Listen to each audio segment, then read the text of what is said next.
नमस्कार। आज हम एक काफी दिलचस्प जापानी ट्रेडिंग सिस्टम पर बात करने वाले हैं, इचिमोकु किंको ह्यो। हाँ बिल्कुल। इसे अक्सर लोग बस इचिमोकु इंडिकेटर या फिर इचिमोकु क्लाउड चार्ट्स भी कहते हैं। और हम इसके लिए बालकृष्ण एम साडेकर की किताब how to make money trading Ichimoku cloud chart से मदद ले रहे हैं ना। जी हाँ, समझने की कोशिश करेंगे कि ये सिस्टम, जिसे एक नजर संतुलन चार्ट भी कहा जाता है, आखिर काम कैसे करता है। इसका आइडिया यही है कि भाई एक नजर में पता चल जाए कि बाजार का मूड कैसा है। एक नजर संतुलन चार्ट सुनने में तो बड़ा पावरफुल लगता है। मतलब ये हर तरह के मार्केट में स्टॉक, कमोडिटी, फॉरेक्स सब पर चल जाता है। हाँ, और किसी भी टाइम फ्रेम पर। यही इसकी सबसे बड़ी खूबी है। ये सिर्फ ट्रेंड ही नहीं बताता या सपोर्ट रेजिस्टेंस कहाँ है, ये भी नहीं। अच्छा, और क्या बताता है? ये मोमेंटम भी बताता है, ट्रेडिंग सिग्नल भी देता है, और सबसे अनोखी बात जो मुझे लगती है, इसमें एक built in forward looking indicator है, मतलब भविष्य का अंदाजा लगाने वाला। भविष्य का अंदाजा, अरे वाह, ये तो बहुत ही इंटरेस्टिंग है। मैंने सुना है इसमें कुछ खास नंबर्स बहुत महत्वपूर्ण है। 9, 26, 52। एकदम सही। गोइची होसोदा, जिन्होंने इसे इजाद किया, उन्होंने इन्हीं नंबर्स के साथ इसे बनाया था, और ये आज भी उतने ही काम के हैं। तो अगर बेसिक लेवल पर देखें, इचिमोकु एक ट्रेंड फॉलोइंग सिस्टम है। ट्रेंड फॉलोइंग, ठीक है। और आपने कहा एक नजर में संतुलन, ये कैसे बाजार की भावना को पकड़ता है? क्या ये जो वेस्टर्न तरीके हैं उनसे अलग है? हाँ, इसमें एक फर्क है।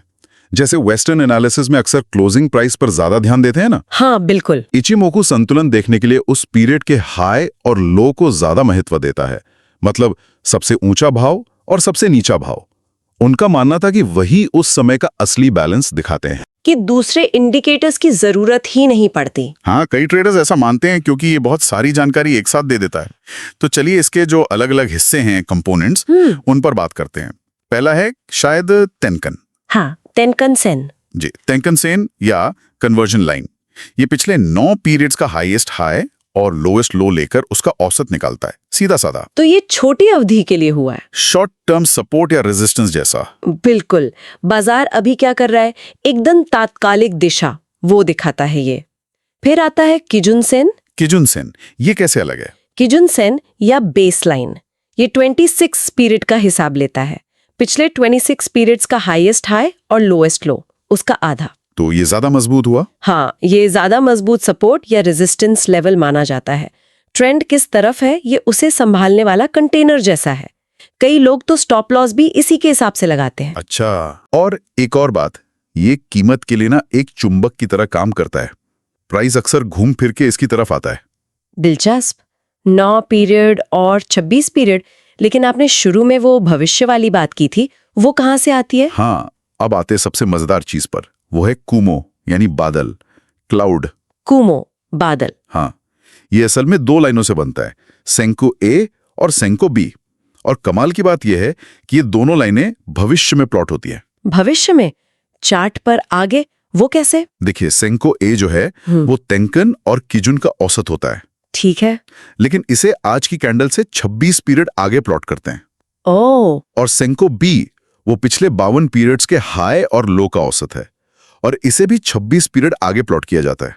साडेकर की किताब में भी इसी बात पर जोर है कि यही इचिमोकु की असली ताकत है। अरे वाह, मतलब ये चार्ट पर आगे एक एरिया बना देता है, बादल जैसा। बिल्कुल। और ये एरिया, ये कुमो, भविष्य में संभावित सपोर्ट या रेजिस्टेंस का एक पूरा जोन दिखाता है। तो अगर प्राइस इस बादल के ऊपर चल रहा है तो आमतौर पे माना जाता है कि बाजार बुलिश है, तेजी में है। और अगर नीचे, तो बेरिश यानी मंदी का माहौल। और अगर कीमत बादल के अंदर ही घूम रही है तो मतलब कंफ्यूजन है। हाँ, कंसोलिडेशन। बाजार अभी दिशा तय नहीं कर पाया है। बादल कितना मोटा है, ये भी सेंटिमेंट की ताकत बता सकता है। इसमें कुमो ट्विस्ट का भी जिक्र आता है ना? हाँ बिल्कुल। जब सेंको ए और सेंको बी एक दूसरे को काटते हैं, मतलब बादल का रंग बदलता है समझिए, तो उसे कुमो ट्विस्ट कहते हैं। ये अक्सर एक संकेत हो सकता है कि ट्रेंड शायद बदलने वाला है। बहुत खूब। अच्छा, एक और चीज रह गई शायद, चिको स्पैन।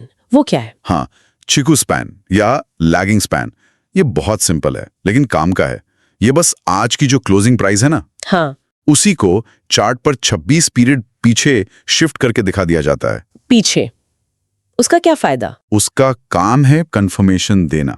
अगर चीकू स्पैन यानी वो पीछे शिफ्ट की हुई प्राइस लाइन अपनी पिछली कीमतों के मुकाबले ऊपर फ्री है, फ्री मतलब? कोई रुकावट नहीं। हाँ, मतलब पिछले प्राइस एक्शन से ऊपर निकल गई है, कोई रेजिस्टेंस नहीं है उसके रास्ते में, तो ये बुलिश मोमेंटम को कंफर्म करता है। और अगर वो नीचे फ्री है, पिछली कीमतों के नीचे, तो बेरिश सेंटिमेंट कंफर्म होता है। समझ गए।